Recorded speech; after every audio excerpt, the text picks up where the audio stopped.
We got our friend Stephen Miller in the mix right now. He is the founder and president of America First Legal, a former senior advisor to President Trump on many issues, but specifically thought of as the architect of Trump border policies, something that perhaps he might have to resurrect as a thing that he's spending time on.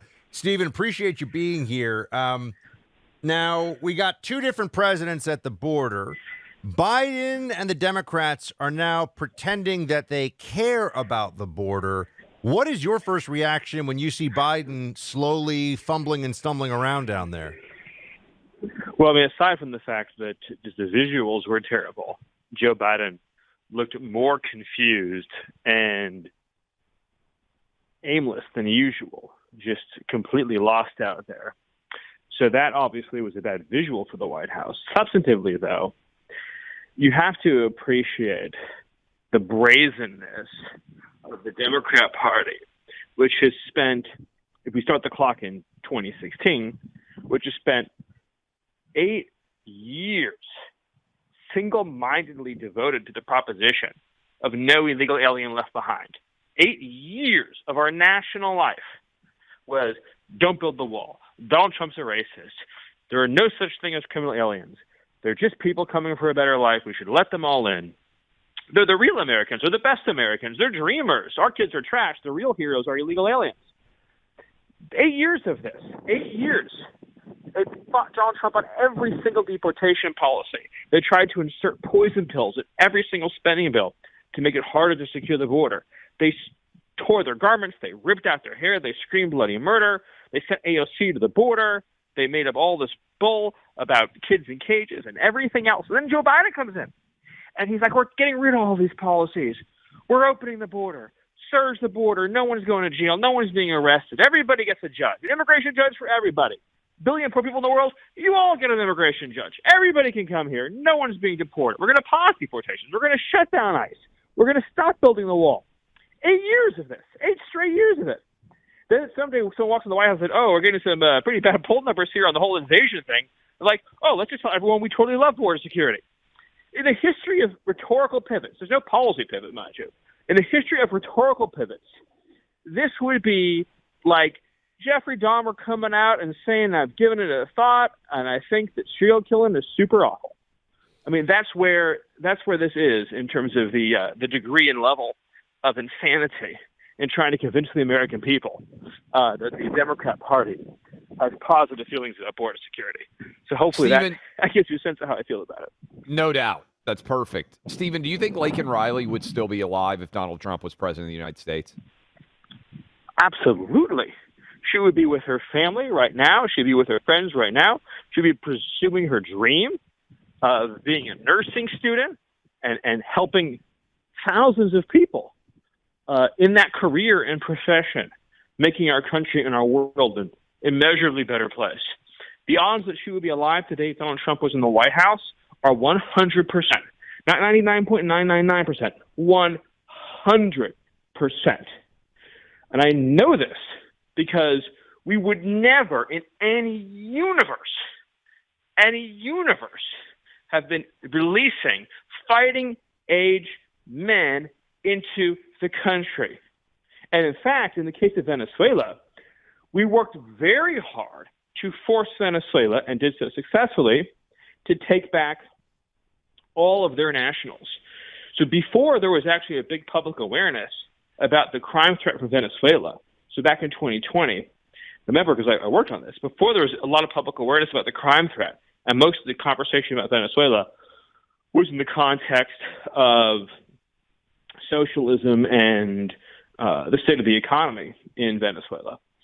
We were working night and day to make sure all the Venezuelans were going home, because we knew if word got out the Venezuelans were going to go home, that they would start coming in enormous numbers because of the state of the economy there. And of course, criminals and fugitives and predators would take advantage of that.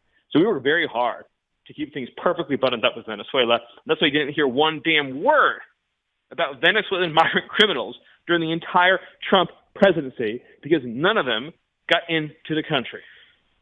Stephen Miller with us now of America First Legal. Stephen, some of the critics of President Trump on the border, particularly you'll hear this from people on the right, will say, and they'll say this in response to a number of things, the wall, deportations.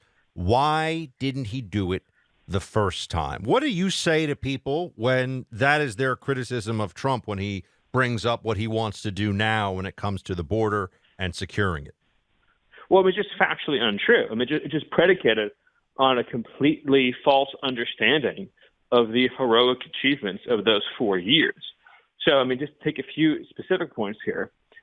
During the course of the Trump administration, 500 miles of new wall were built. And I know there's this ludicrous talking point out there that's like, oh, barrier was where barrier was before. There are high traffic locations where there was vehicle barriers, for example, which are just a post in the road, like a vehicle barrier, right? In other words, you can't drive a car through it, right? Or there was dilapidated tinfoil lying on the ground. High traffic, high priority areas where we put in the most effective and powerful wall system in American history. 500 miles of it, which involved having to condemn land, having to fight landowners to get control of land when they wouldn't give it up, having to fight every environmental group, every radical lefty, having to fight the ACLU, having to fight Congress. We got up 500 miles of wall. By the time 2020, that thing was just rolling along. It was humming. It was like a boulder downhill. I mean, we were adding it at an astonishing clip and pace. With respect to just the overall immigration picture, keep in mind, we came into office in 2017. Nobody knew anything about Remain in Mexico. Nobody knew anything about safe third agreements. Nobody knew anything about this term you hear, 212F, travel bans. Right? Every single thing that Donald Trump did was unprecedented in American history. Never been tried, let alone done before. Title 42, if I had told you in 2016 that we were going to develop a system legally, operationally, diplomatically to have an instant expulsion program where you have no right to apply for asylum, no right to request relief, no right to see an immigration judge, no right to anything, just hello, see you later, goodbye.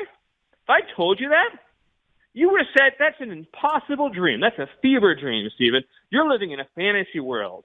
That's crazy talk. That's the kind of talk that belongs in an insane asylum. That'll never happen in the real world. And we freaking did it, and we did it perfectly. In fact, we did it so well that in 2020, there were zero discretionary releases into the United States. You know, there's always the case that there's a medical emergency, you know, somebody has to get emergency hospital care, something like that. But there was zero discretionary releases. Every single person that Border Patrol or CBP laid their hands on was placed into detention and removed. That had never been achieved before. Not during the Bush administration, not during the Clinton administration, not during the Reagan administration, certainly not during the Obama administration. We were talking about things that are unheard of before in American history. It used to be, my last point is, it used to be that all Border Patrol would do was they would deport single adults from Mexico. That's what they did. And when they got some exotic nationality or a family they didn't know what to do with, right, they would oftentimes be released, which is why by the time we came into office, you saw more and more people from faraway lands and more people smuggling children, everything else like that. And we fixed it all. We buttoned it up, and we marched through hell to get it done. We spent 4 years fighting every single enemy of border security in this country, and we beat them like a drum, and we got it done. And all Joe Biden had to do was keep the status quo. But, of course, he didn't do that because the Democrat Party is committed to the proposition of unlimited migration. Stephen, you mentioned how Biden looked. Let's leave aside the disaster that actually exists at the border. But we started off the show today talking about the fact that I watched that video of him walking on the trail, and I felt like he needed a walker. I mean, it was sad to watch. I mean, the guy, he couldn't move his arms. Like, everything was out of sorts with something as simple as walking on a trail. Is he actually going to run? I mean, you know the what it takes to be involved in running the country, how much energy it takes, regardless of the politics. When you see Joe Biden, do you actually think that they're going to have him on the ballot in November? I still do, although I recognize Yes. that I'm probably in a minority. You and in that Buck are camp like the only relative people, to- by the way. Sorry to cut you off. Us incredibly wise and thoughtful people see where this is going. So just don't let anyone tell you you're alone, because you and I are at the top of this mountain of wisdom. So explain why you think that is. Just kind of lay out your argument. Well, I mean, there's just the practical fact that that Joe Biden clearly, as you saw from his angry press conference, is absolutely determined, personally, at a personal level, to cling to power. I mean, watching him yell and shout at Ducey and everybody else at the press conference the day after the Her special counsel report came out, it's clear that he desperately wants to cling to power, number one. Number two is the vice president problem, Kamala Harris. She would have to agree to bow out and not say they couldn't actually have a primary battle between, say, her and Gavin Newsom. She would have to be persuaded, convinced, shown poll numbers to say, you will be the first vice president in recent history to be the heir apparent and just to voluntarily bow out, even though there's no particular thing other than your unpopularity pushing you aside. So both of those events would have to happen. They have to happen by this summer. And then there's also just the practical matter of, with the last practical point on this, is that very hard to remove Biden from all these state ballots and everything else. So it has to be done most likely at a convention. And it's a very difficult thing to have a situation with the Democratic Party right now, with all of its fissures and all of its fractions, to have people just crowning a nominee with no democratic process behind it whatsoever. So I think for all those reasons, barring a medical emergency, which is quite possible, let's be clear, it's eminently possible, I see him staying on the ballot. Stephen Miller's a very smart man, Clay, as we all know. He's very wise, very astute. America First Legal, Stephen Miller's outfit, doing great work. Stephen, appreciate you being with us. We'll talk to you again soon about the border and other things. And when Biden is clearly the nominee, you and I will do a little high five on the air. So thank you. Yes, and also we need to get that next season of Cobra Kai going. So I was going to ask you, do you have any? I can't wait for the next season. I was talking about that with my kids the other day. Do you have any TV or movie recommendations? Anything you've seen? I know you're a pop culture guy, which is going to stun people because they think of you as like Nosferatu out there. That is very true. Well, I've actually been going back recently and watching old episodes of Magnum PI. Yeah, the glory and greatness classic. that was once America. And so if you want to feel really great about how just cool, totally awesome, and amazing America is, just inject some Magnum PI into your veins, and then I'll give you the boost that you need. That's I'm awesome. with him. Well done. Well done. Thank you, Stephen. And now we'll know if Stephen shows up with a Magnum PI mustache. Not That surprising. would actually be incredible. Yeah, actually be a good look. It'd be a good look.